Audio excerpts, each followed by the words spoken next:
মানুষকে একটা বয়সে কিন্তু বিয়ে করে নেওয়া উচিত, কিন্তু আজকে সেই বয়সটা কিন্তু ক্রস করে চলে গেছে, সেই বয়সটা কিন্তু কেউ মানছে না।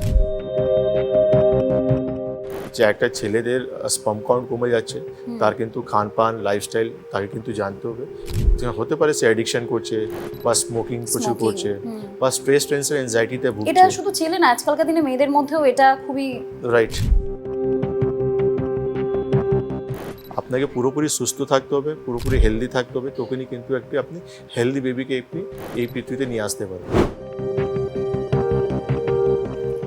নমস্কার, সিটিভিএন পডকাস্টে আপনাদের সকলকে স্বাগত। আজকে আমাদের আলোচনার বিষয় ইনফার্টিলিটি বা বন্ধ্যাত্ব, যা যে কোনো দাম্পত্য জীবনে গভীর প্রভাব ফেলে। আজ সেই বিষয়টি নিয়ে আমরা আলোচনা করব। আমাদের সঙ্গে রয়েছেন বেদজ্ঞান আয়ুর্বেদার মূল কাণ্ডারি ডক্টর সুলতান খান। নমস্কার স্যার আপনাকে। নমস্কার। এই যে ইনফার্টিলিটি বা বন্ধ্যাত্ব, আমরা জানি যে কোনো দাম্পত্য জীবনে এটা একটা গভীর প্রভাব ফেলতে পারে। আয়ুর্বেদ কি বলছে, এই বন্ধ্যাত্বের কারণ কি? দেখুন, ইনফার্টিলিটি অনেক কিছু কারণ রয়েছে। একটা সময় ছিল যেখানে কিন্তু শুধু মহিলাদেরকে দায় দেওয়া হতো যে ইনফার্টিলিটির জন্য, কিন্তু আজকে 21st সেঞ্চুরিতে রিসার্চ অ্যান্ড সায়েন্স বলছে যে ইনফার্টিলিটি যে কোনো লোককে হতে পারে, মানে মেল ফিমেল যে কোনো পার্টনারকে হতে পারে। এই জন্য একটা ইনফার্টিলিটি কেসকে ডায়াগনোস করার জন্য আমাদেরকে দুটোই পার্টনারকে কিন্তু পুরোপুরি ইনভেস্টিগেশন করতে হয়, কেন কি দুজনের ভিতরেই কিন্তু অনেক কিছু কজেস দেখা গেছে। যেমন মহিলাদের ভিতরে পিসিওএস কারণ দেখা গেছে, মহিলাদের বিষয়ে এন্ডোমেট্রোসিস বলে একটা প্রবলেম দেখা গেছে, মহিলাদের ভিতরে টিউব ব্লকেজ বলে একটা সমস্যা দেখা গেছে, মহিলাদের বিষয়ে কিছু হরমোনাল ডিসব্যালেন্স দেখা গেছে, যেমন এএমএইচ বলে একটা হরমোন থাকে, সেটাই যখন কমে যায় তখন কিন্তু ইনফার্টিলিটি দেখা যায়। থাইরয়েড মতন একটা রোগ আসতে পারে তার পিছনে। সেই প্যারালালি কিন্তু ছেলেদেরও কিন্তু কিছু কারণ দেখা গেছে, যেমন কিন্তু অ্যাজোস্পার্মিয়া বলা হয়, যেখানে কিন্তু স্পার্ম কাউন্ট পুরোপুরি জিরো হয়ে যায় বা সেক্সুয়াল ড্রাইভগুলো শরীরে কমে যায়। তো এই কিছু কারণ দুটো পার্টনারকে কিন্তু আমাদেরকে দেখতে হয়, দেখার পরেই কিন্তু আমরা বলতে পারবো যে কার প্রবলেম রয়েছে বা কার জন্য কিন্তু ইনফার্টিলিটি কেসটা মানে পার্টনার কনসিভ করতে পারছে না, যেটা কিন্তু আজকে একটা সবথেকে বড় ম্যাটার হয়ে দাঁড়িয়ে গেছে। কেন কি মানুষ আজকে ফিউচার নিয়ে খুব বেশি কিউরিয়াস রয়েছে, মানুষ নিজের অনেক কিছু সুবিধা আছে কিন্তু চাইছে, কিন্তু যেখানে মেডিকেল সায়েন্স বা রিসার্চ বলছে মানুষকে একটা বয়সে কিন্তু বিয়ে করে নেওয়া উচিত, কিন্তু আজকে সেই বয়সটা কিন্তু ক্রস করে চলে গেছে, সেই বয়সটা কিন্তু কেউ মানছে না। সেই জন্য আজকে ইনফার্টিলিটি কেসেস প্রচুর পরিমাণে বেড়ে গেছে। তাহলে এই ধরনের ঘটনাগুলো যখন ঘটছে তখন কি করণীয়? মানে ধরুন একজন দম্পতি, তারা আপনাদের কাছে আসলেন, তাদের একটা সঠিক সময়ে ধরুন বিবাহিত জীবন তারা শুরুও করেছেন, কিন্তু তারপরেও এই ধরনের ঘটনাগুলো আসছে। লাইফস্টাইল কতটা প্রভাব ফেলছে এর মধ্যে? কারণ দুজনই ব্যস্ত রয়েছেন তাদের কেরিয়ার নিয়ে, কিন্তু তারপরেও যখন তারা একটা ডিসিশন নিচ্ছেন তখন এই ধরনের সমস্যা তাদের সম্মুখীন হতে হচ্ছে। এর কারণ কি? দেখুন না, আপনার যে কারণগুলো আমি বললাম, ফাইন্ড আউট করতে হবে আমাদেরকে যে পেশেন্টের কোনো প্যাথোলজিক্যাল কোনো সমস্যা রয়েছে কি, শারীরিক কোনো চেঞ্জেস রয়েছে কিনা বা কারণগুলো রয়েছে কিনা, কারণ এটা খুব ইম্পর্ট্যান্ট রয়েছে। ইনফার্টিলিটি এমনি হবে না, হেলদি পারসন তাদের ইনফার্টিলিটি প্রবলেম আসবে না, কিন্তু যারা আনহেলদি রয়েছে, যে মহিলা ফিমেল হতে পারে বা মেল হতে পারে, সেই কারণটাকে বার করে খুঁজে আমাদেরকে ট্রিটমেন্ট করতে হবে। আর সেকেন্ড পার্ট হচ্ছে, সব থেকে ইম্পর্টেন্ট পার্ট হচ্ছে এডুকেট, যেটা আমি বলেছি যে এডুকেট হওয়ার খুবই ইম্পর্টেন্ট রয়েছে। ইনফার্টিলিটি কোনো বড় কোনো মানে সমস্যা নেই, ইনফার্টিলিটি প্রপার ট্রিটমেন্ট করলে মেডিসিনাল ট্রিটমেন্টে সলভ করা যায়, পঞ্চকর্মা থেরাপি মারফতে সলভ করা যায়। আমরা দেখেছি যে ইনফার্টিলিটি হলে বা ম্যারেজ পর্যন্ত ব্রেক হয়ে যায় বা ফ্যামিলিতে প্রচুর অশান্তি বা অনেক ঝামেলা স্টার্ট হয়ে যায়। এটা কিন্তু আমাদেরকে করা উচিত নয়, আমাদেরকে কিন্তু ডক্টরের সঙ্গে যোগাযোগ করা উচিত, তার ট্রিটমেন্টের নিয়ে কথা বলা উচিত, কেন কি প্রত্যেক রোগের ট্রিটমেন্ট রয়েছে। ইভেনচুয়ালি ফ্যালোপিয়ান টিউব যেখানে ব্লকেজ হয়ে যায়, সেখানে কিন্তু আমাদের পঞ্চকর্মা থেরাপিতে উত্তর বস্তি বলে একটা ট্রিটমেন্ট রয়েছে, যেটা করলে কিন্তু একটা পেশেন্টের টিউব ব্লকেজ কিন্তু ওপেন করা যায়। এখানে আমি আসতাম যে কোনো দম্পতি যদি আপনাদের কাছে আসে এই ধরনের সমস্যা নিয়ে, তখন তাদের প্রাথমিক চিকিৎসা কি হয়? কোন পদ্ধতিতে আয়ুর্বেদ চিকিৎসা করে? আয়ুর্বেদ আমাদের মেডিসিনাল অ্যান্ড পঞ্চকর্মা থেরাপিতে দুটো মারফতে আমাদের ট্রিটমেন্ট করছে। সব থেকে ইম্পর্টেন্ট পার্ট হচ্ছে নিদান পরিবর্জনও রয়েছে, কেন নিদান পরিবর্জন আমাদেরকে জানতে হবে যে একটা ছেলেদের স্পার্ম কাউন্ট কমে যাচ্ছে, তার কিন্তু খান পান লাইফস্টাইল তাকে কিন্তু জানতে হবে। হতে পারে সে অ্যাডিকশন করছে বা স্মোকিং প্রচুর করছে বা স্ট্রেস টেনশন অ্যাংজাইটিতে ভুগছে। এটা শুধু ছেলে না, আজকালকার দিনে মেয়েদের মধ্যেও এটা খুবই রাইট। তো এই জন্য কাউন্সিলিং একটা বিরাট পার্ট রয়েছে, নিদান পরিবর্জন একটা বিরাট পার্ট রয়েছে। আপনি যখন কনসিভ করতে চাইছেন, কনসিভ করে আপনি বেবি 9 মান্থ পেটে রাখতে চাইছেন, then you have to be healthy.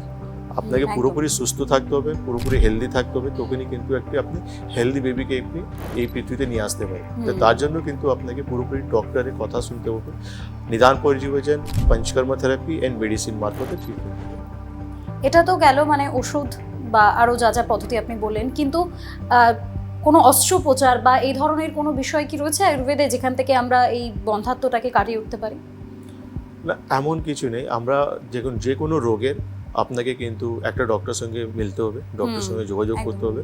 কেন রাস্তা চলতে কোনো ওষুধ বা ওভার দ্য কাউন্টার মেডিসিন এটা কিন্তু আপনার ক্ষতি করতে পারে।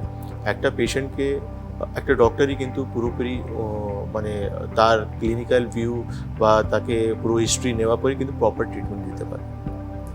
এই যে বন্ধ্যাত্ব আজকালকার দিনে অনেক বেশি দেখতে পাওয়া যায়, আগেকার দিনে এরকম এত বন্ধ্যাত্বের ঘটনা দেখতে পাওয়া যেত না।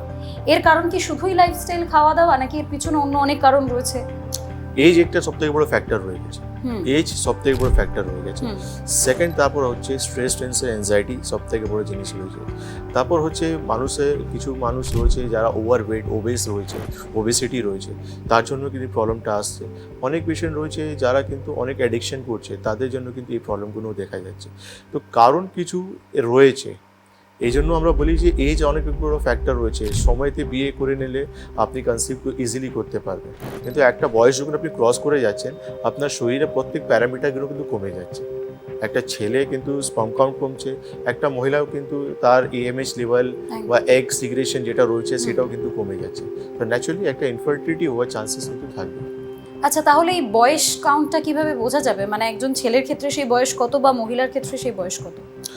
আমরা যেটা দেখি, এটা 25-30 এই যে রেঞ্জটা রয়েছে, ইট ইজ ভেরি গুড। এই সময়তে বিয়ে করে নেওয়াটা For very both. Good for both. এটা খুবই ভালো একটা সময়। কিন্তু আমরা দেখছি এখন মানুষ বিয়ে করতে করতে 40 পর্যন্ত চলে যাচ্ছে। সেই জন্য কিন্তু রিস্ক অফ ইনফার্টিলিটি অনেকটা বেড়ে গেছে। কি ধরনের সমস্যা দেখতে পাওয়া যায় মূলত যারা আপনাদের কাছে আসেন রোগীরা? যেমন আমরা দেখি যে একটা কাপল যখন বিয়ে করে, 1 বছর যখন তারা একসঙ্গে থাকে, 1 বছর তারা ট্রাই করে কিন্তু কনসিভ করতে পারে না। দেন আফটার 1 ইয়ার তাদের কিন্তু নিশ্চয়ই একটা কিউরিয়াস আসে যে কেন বেবি হচ্ছে না।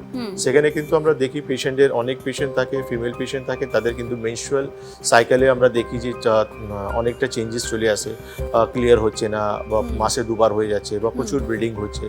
সেখানে আমরা ফাইন্ডিংয়ে তখন অনেক কিছু সমস্যা পেয়ে যাচ্ছি। সেরকমই ছেলেদেরও কিন্তু আমরা দেখতে পাচ্ছি যে স্পার্ম কাউন্ট অনেকটাই কম, সেক্সুয়াল ড্রাইভ কমে গেছে, ইচ্ছা কমে গেছে। সেখানে কিন্তু কিছু ইনভেস্টিগেশন রয়েছে, যেমন সিমেন অ্যানালিসিস রয়েছে আমাদের।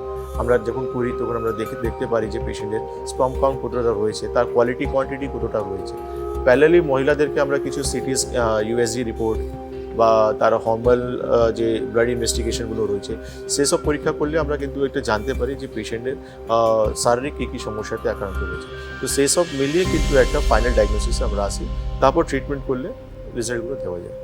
আচ্ছা, এই বন্ধ্যাত্বর কারণে অনেকে আমরা দেখি অনেক অন্যান্য পদ্ধতি ব্যবহার করে থাকেন, অন্যান্য পদ্ধতি তারা কাজে লাগানোর কথা ভেবে থাকেন। সেরকম কোনো পদ্ধতি কি আমাদের আয়ুর্বেদে রয়েছে? আমাদের আয়ুর্বেদে খুবই মানে আমি বলবো এনজয়েবল ট্রিটমেন্ট আমি বলতে পারি। কেন কি আমরা জানি যে ইনফার্টিলিটির জন্য মানুষকে প্রচুর কষ্ট নিতে হয়, প্রচুর পেইনফুল ট্রিটমেন্টের থ্রু যেতে হয়, কিন্তু আয়ুর্বেদে এমন কিন্তু না। আয়ুর্বেদে যে ট্রিটমেন্টগুলো আপনি পাচ্ছেন খুবই মজাদায়ক ট্রিটমেন্ট, খুবই রিল্যাক্সেশন ট্রিটমেন্ট। আমরা দেখি পঞ্চকর্মা থেরাপিতে পেশেন্ট যখন ট্রিটমেন্ট পায়, বডি এতটা রিল্যাক্স হয়ে যায়, মাইন্ড এতটা রিল্যাক্স হয়ে যায় যে তারা পঞ্চকর্মার টেবলে শুয়ে পড়ে। এতটা ভালো ট্রিটমেন্ট। আমাদের আয়ুর্বেদে কোনো কাটা চিরা নেই, কোনো ইঞ্জেকশন নেই, কিছু নেই, কোনো কেমিক্যাল যুক্ত কোনো কাজ নেই। আমাদের পুরো হার্বাল ট্রিটমেন্ট, পুরোপুরি হার্বাল ট্রিটমেন্ট, আর পুরোপুরি নেচার সঙ্গে যুক্ত ট্রিটমেন্ট আমাদের। এই ট্রিটমেন্টটা আপনি যখন নেবেন তো ন্যাচারালিভাবে আপনার বডি রিভার্স হবে, আপনার সমস্যাগুলো রিভার্স হবে, আর আপনি ইজিলি কনসিভ করতে পারবেন। মানে কোনো কষ্টদায়ক নেই। কেন কি আমরা দেখেছি অনেক কিছু কমপ্লিকেশন পেশেন্টের চলে আসে, অনেক পেশেন্টকে আমরা দেখেছি ডায়াবেটিক পর্যন্ত হয়ে যায়, হাইপার টেনশন পর্যন্ত হয়ে যায়।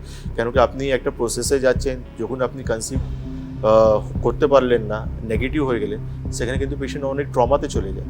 কিন্তু আয়ুর্বেদে এমন না। আয়ুর্বেদে আপনি পঞ্চকর্ম থেরাপি, মেডিসিন মারফতে হেলদি বেবি আপনি জন্ম দিতে পারেন। মানে আয়ুর্বেদ ট্রিটমেন্টের মাধ্যমে আমরা যে কোনোভাবেই বন্ধ্যাত্ব কাটিয়ে উঠতে পারি, আমরা সুস্থ থাকতে পারি। Right, right. আর এই যে পুরো পন্থাটা, যে রাস্তাটা চলতে হবে, সেই রাস্তাটা চলার জন্য দর্শকদেরকে আপনি কি বলবেন আয়ুর্বেদে যেন তারা আসেন, তারা চিকিৎসা করান? আমি এই জন্য দেখুন আয়ুর্বেদ তো ফার্স্ট প্রায়োরিটি হওয়া উচিত। হুম আজকে যে কোনো রোগের জন্য আমাদের আয়ুর্বেদ ফার্স্ট প্রায়োরিটি হওয়া উচিত। কেন কি আমরা সবসময় রোগ নিয়ে কথা বলি, হুম আমরা কোনোদিন সিমটোম্যাটিক ট্রিটমেন্ট করতে বলি না, হুম, যে আমি গ্যাস হলো একটা গ্যাসের ওষুধ খেলাম। ওষুধ খেয়ে নিলাম। আমাদেরকে কিন্তু সবসময় রোগের চিকিৎসা করা উচিত। আর রোগে যখন আমি চিকিৎসা করব তো আমি পুরোপুরি সুস্থ হবো, আর পুরো সুস্থ হয়ে আমি কিন্তু একটা হেলদি, কেন কি আমি একটা ওভারল্যাপ করে কোনো কাজ করব, কনসিভ তো করে নিলাম, কি বেবি কি 9 মান্থ রাখতে পারবো পেটে? এটা কিন্তু সবথেকে বড় প্রশ্ন। বেবি তো 9th মান্থ যখন আপনি পেটে রাখবেন তখনই কিন্তু হেলদি বেবি আপনি জন্ম দেবেন। হুম তো সেই জন্য আপনাকে কিন্তু এমন কাজ করা উচিত যেখানে কিন্তু আপনার প্রবলেমটা পুরোপুরি সলভ হবে, আর আপনি 9 মান্থ বেবিকে রেখে উইদাউট কোনো কমপ্লিকেশন একটা হেলদি বেবি আপনি জন্ম দিতে পারবেন।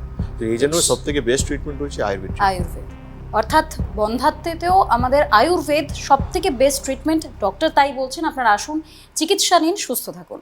নমস্কার।